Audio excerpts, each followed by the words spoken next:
There were smoke alarms. I don't know if there were one or two. I want to say two in the bunk room, two in the galleys. Now, one thing that's definitely come out of this is the smoke alarms were not tied together. In other words, if one goes off, they don't all go off. And I think that's one thing that everybody's saying, oh no, that's something that should be happening. The crew people do not report hearing any kind of a smoke alarm when they were responding. Now, whether that means the smoke alarms had melted at that point, but I would tend to think if those smoke alarms had gone off, you're going to hear that. Interestingly, on the Red Sea Aggressor, same thing. All the passengers said we didn't hear a single smoke alarm going off. Now, my understanding is that the smoke alarms that they're generally using are, I after this happened, I was on a Maldives trip, and we actually bought some portable smoke alarms, and we got a 2-pack at Target for $15. So, maybe those aren't marine grade, or they are they. We all know that things corrode when we're around a marine environment. So the question would be, if you put just a regular home smoke alarm in, is the salt air corroding it to, after a certain point, it's just not working? And the other question would be, everyone says, and Glenn told me they had tested the smoke alarms like a day or two before, and they work. But the way people test the smoke alarm is you push the button.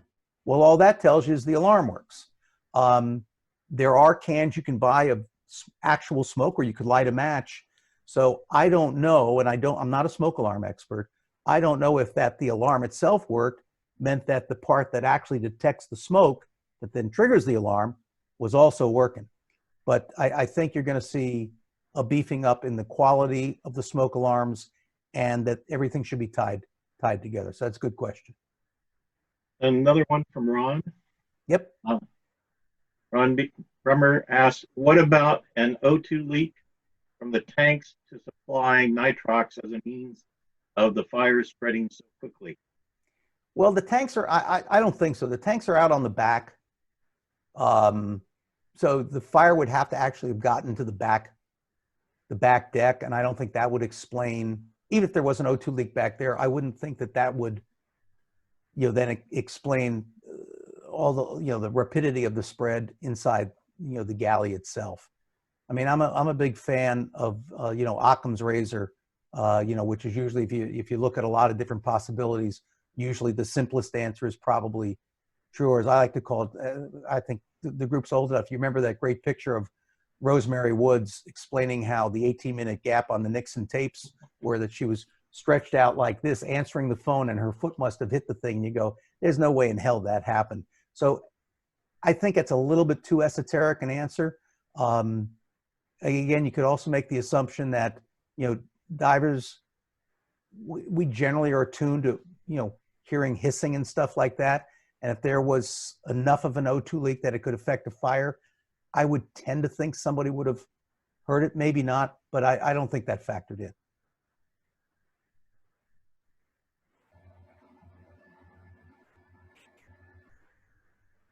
What else we got, if anything?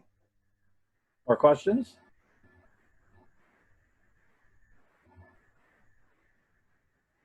I wonder if they've done some studies on charging batteries. Jim Patterson was bringing up the 787 jet had a problem. Max. Oh, the 737 Max, yeah. Oh, but the 787 Dreamliner had a problem 4 years ago with lithium-ion batteries on board catching on fire. You mean ones that the passengers brought on board, or ones they had? No, in the jet itself. Got it.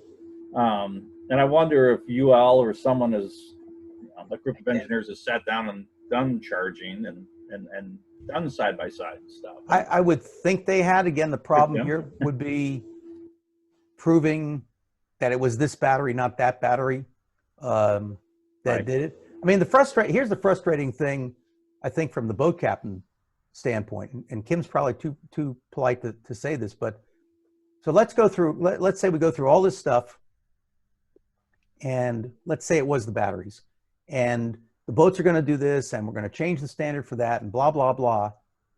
And we, the passengers, are now the ones who are bringing essentially the bombs on board that are going to blow everything up. Yeah.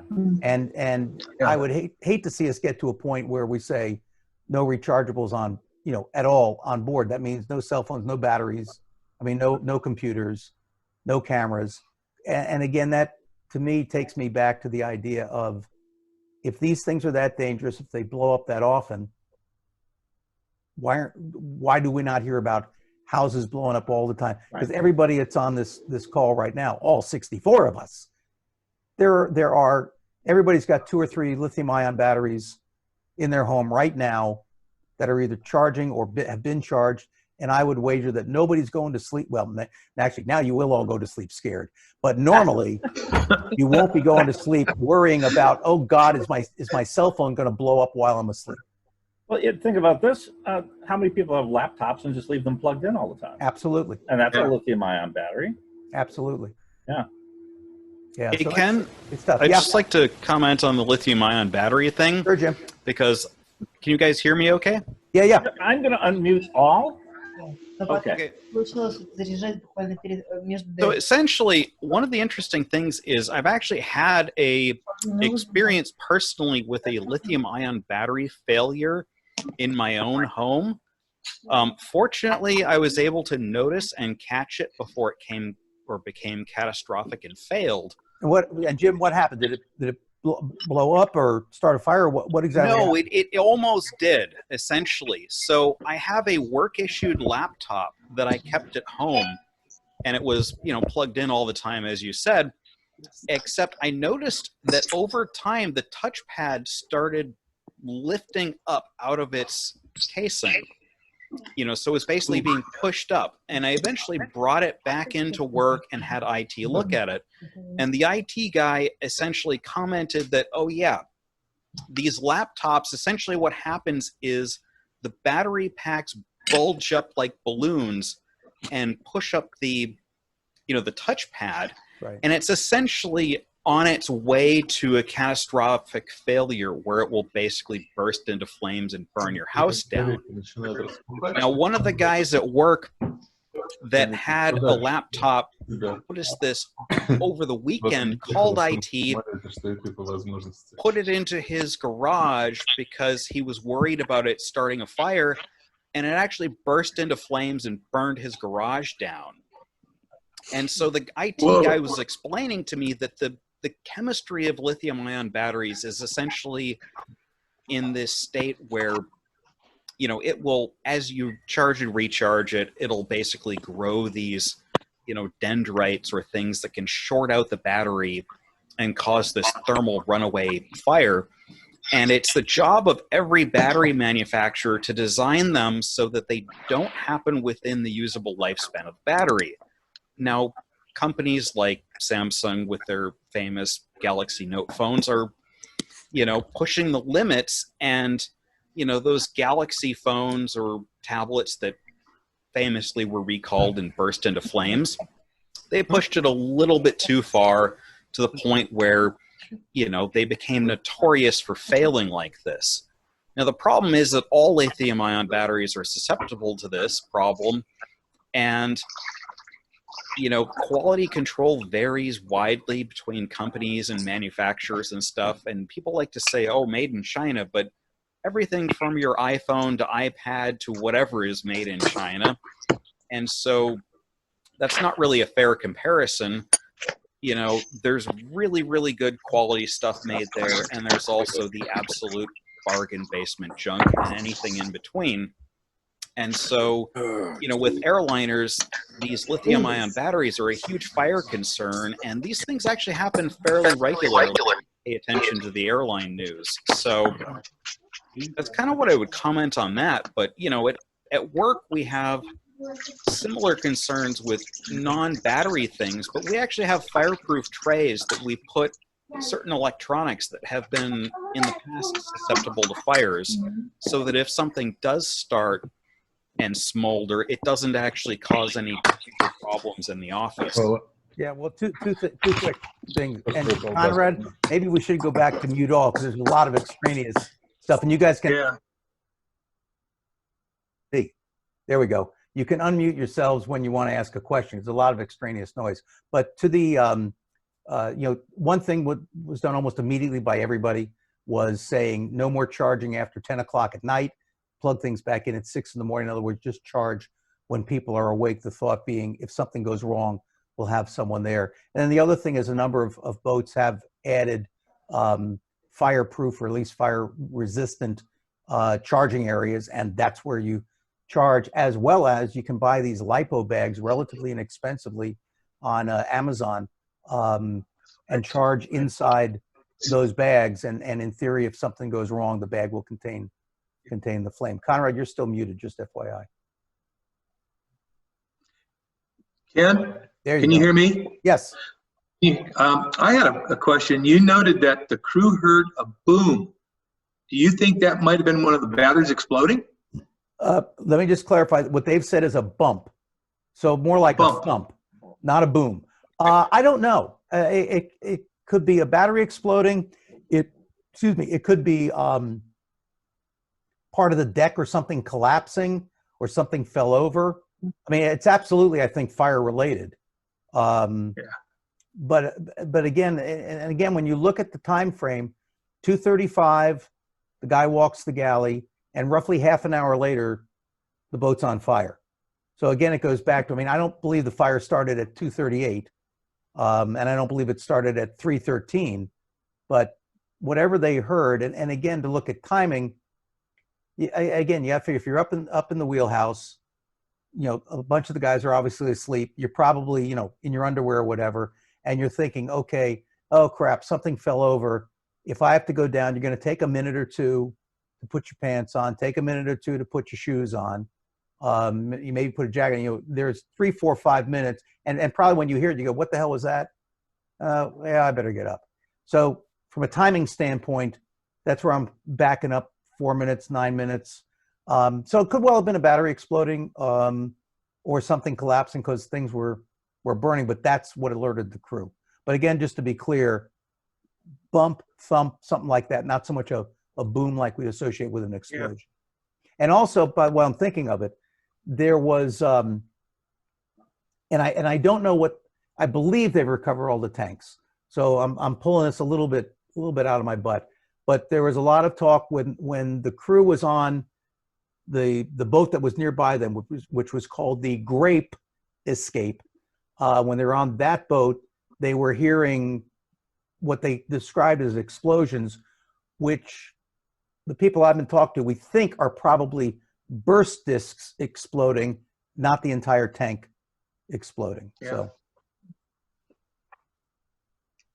any other questions? Just unmute yourself and ask. Might be the easiest. Oh, wait a minute. Oh, Mike, you still got your hand up. I can actually see it. And did you say when the NTSB is going to finish their evaluation of things? Well, you know, they typically say a year to year and a half. Now, the other thing is I don't know if the guy assigned to it, I mean, I don't know if that's the only thing he does and it takes a year and a half to make this work, or he's got 3 or 4 other things he does as well. But their time frame is 12 to 18 months. I mean, I watch a lot of times on Smithsonian Channel. There's a show called Air Disasters, and I watch them how they reconstruct and do all this other stuff. So it's the same methodology. How much they're going to be able to, you know, really reconstruct and do everything, I don't know, because again, everything is burned and there's really nothing left. So what evidence are you looking at? But year to year and a half, even though the I can't remember her name off the top of my head, but the woman, NTSB woman, who's not the person in charge, but she said, "Oh yeah, we'll have a cause of this thing in a week." No, you won't. Thank you. Yep, sure, Scott. Any other questions? Anyone want to give me their credit card number for a Chamber Day donation? Well, speaking of which, first of all, round of applause, everybody. Let's Thank see you. all your little. Even though you're all like muted, romper room. I see Tom. I see Scott. I see. No, wait. There's another thing you can do. Where's that? Oh, if you look right. Yeah. If you look on your bottom thing, right. There's a thing called reactions.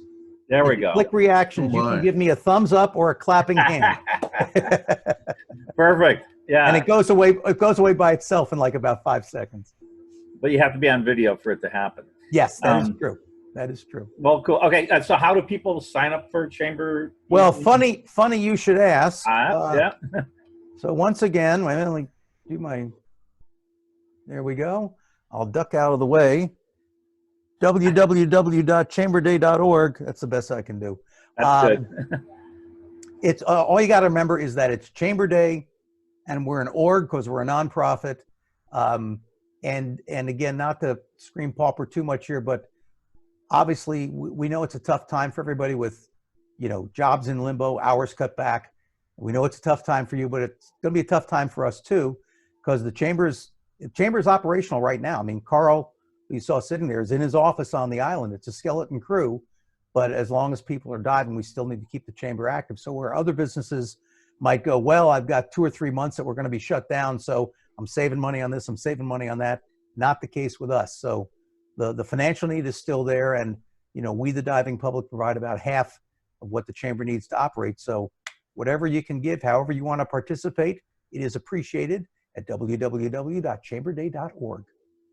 Wow, excellent. Thank you so much, Ken. This has Thank been you. a wonderful call. Everyone appreciate it. I do. It's great. Our first virtual one went smoothly. It's being recorded, so I'm going to put it on my YouTube channel and the club YouTube channel.